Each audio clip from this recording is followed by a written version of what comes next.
নমস্কার বন্ধুরা, শ্রাবণী রান্নাঘরে আপনাদের সবাইকে স্বাগত জানিয়ে আমি প্রতিদিনের মতো আবারও আজকের একটা রান্নার ভিডিও নিয়ে আপনাদের সামনে চলে এসেছি।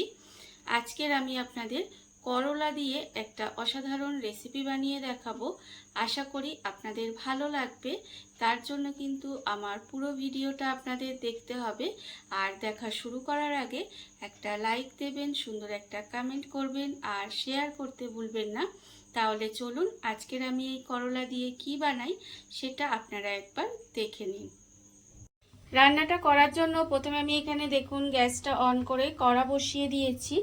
এইবারে আমি কড়ার মধ্যে দিয়ে দেব প্রথমে অল্প একটু মুসুর ডাল। এই মুসুর ডালটা কিন্তু আমি এখানে কড়ার মধ্যে দিয়ে দিলাম। আর ডালটা কিন্তু অবশ্যই যেহেতু ধোয়া হবে না, সেই জন্য কিন্তু ডালটা একটু পরিষ্কার সুতির কাপড় দিয়ে মুছে নেবেন। কড়ার মধ্যে ডালটা দিয়ে দিলাম, দিয়ে এবার গ্যাসটাকে লোতে দিয়ে দেব। লোতে দিয়ে ডালটাকে এইভাবে একটু ভেজে নিতে হবে।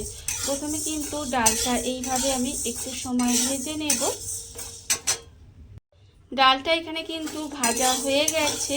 যখন দেখবেন একটু বেশ মুচমুচে হয়েছে ডালটা, তখন কিন্তু এটাকে নামিয়ে নিতে হবে। আমার দেখুন ডালটা এখানে ভাজা হয়ে গেছে। এবারে আমি ডালটাকে নামিয়ে নেব। ডালটাকে নামিয়ে একটু ঠান্ডা হতে দেব। ডালটা আমি এখানে আলাদা করে তুলে রেখে দিয়েছি। এইবারে আমি রান্নাটা করব, তার জন্য দেব কড়ায় সর্ষের তেল। এখানে কিন্তু অবশ্যই রান্নাটা সর্ষের তেলে করবেন, তাহলে এটা খেতে বেশি ভালো লাগবে। দেখুন এখানে বেশ অনেকটা পরিমাণে আমি সর্ষের তেল দিয়ে দিয়েছি। আর তেলটা কিন্তু এখানে আমার প্রায় গরম হয়ে গেছে। যখন দেখবেন তেলটা এখানে গরম হয়ে গেছে, তেলটাকে খুব ভালো করে গরম করে নিতে হবে। তেলটা যখন গরম হয়ে যাবে, তখন আমি এর মধ্যে দিয়ে দেব প্রথমে অল্প সামান্য একটু কালো জিরে ফোড়ন দিলাম। কালো জিরে ফোড়ন দিয়ে কালো জিরেটা যখন একটু ভাজা ভাজা মতো হয়ে যাবে, তখন আমি এর মধ্যে দিয়ে দেব, দেখুন এখানে যে আমি করলাগুলো সরু সরু করে কেটে রেখে দিয়েছিলাম, সেই করলাগুলো কিন্তু এবারে তেলের মধ্যে দিয়ে দেব। করলাগুলো এখানে তেলের মধ্যে দিয়ে দিতে হবে। সমস্ত করলাটা কিন্তু আমি তেলের মধ্যে দিয়ে দিয়েছি। দিয়ে এবারে প্রথমে এইভাবে একটু ভেজে নেব। দেখুন আমি কিন্তু প্রথমে এর মধ্যে আর কোনো রকম নুন বা অন্য কিছু দেব না। শুধুমাত্র তেলের মধ্যে কালো জিরে ফোড়ন দিয়ে করলাটা দিয়ে দিয়েছি। দিয়ে আমি একটু সময় 5 থেকে 7 মিনিট মতো এইভাবে ভেজে নেব। আর আমি প্রতিদিনের মতো আপনাদের একটা কথাই বলবো যে প্লিজ আমার ভিডিওটা আপনারা টেনে টেনে দেখবেন না, পুরো ভিডিওটা দেখুন।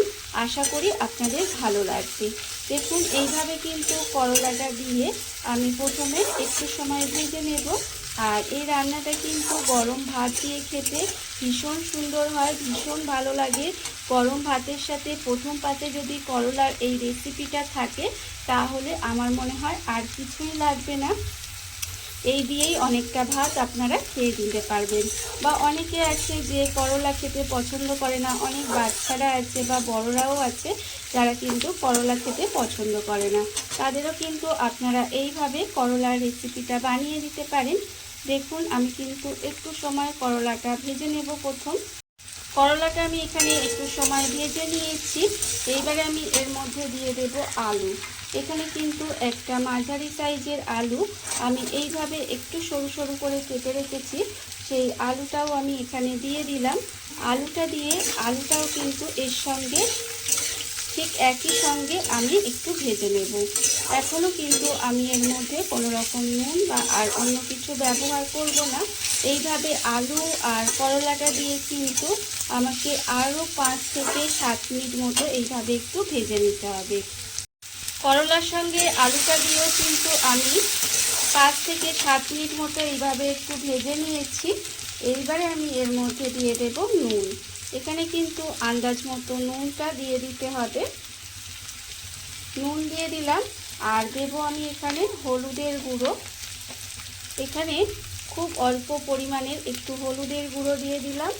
আর দেব এখানে ঝাল লঙ্কার গুঁড়ো। ঝালটাও কিন্তু আমি এখানে অল্পই ব্যবহার করব। আপনারা চাইলে বেশি কতটা ঝাল খাবেন সেটা বুঝে ব্যবহার করতে পারেন। তবে আমি এখানে একদম অল্প পরিমাণে লঙ্কার গুঁড়োটা ব্যবহার করলাম। দিয়ে এইভাবে কিন্তু সমস্ত কিছু মিশিয়ে নেব।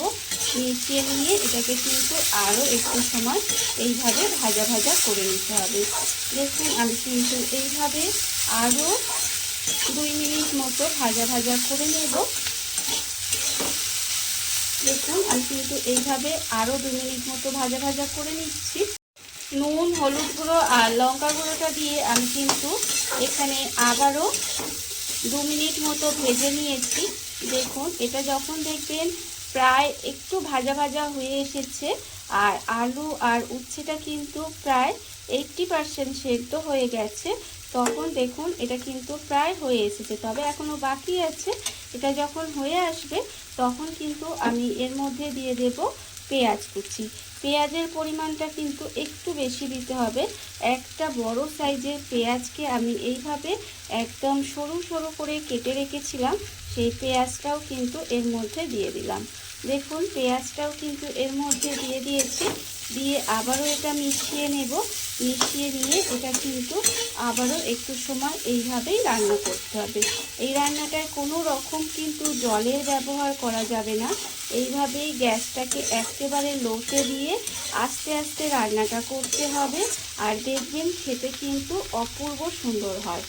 আর যারা হচ্ছে করলা খেতে পছন্দ করে না তাদের তো বললাম, তারা কিন্তু নিমেষেই করলাটা এইভাবে রান্না করে দিলে খেয়ে নেবে। দেখুন এইভাবে কিন্তু আমি একটু সময় রান্না হতে দিচ্ছি।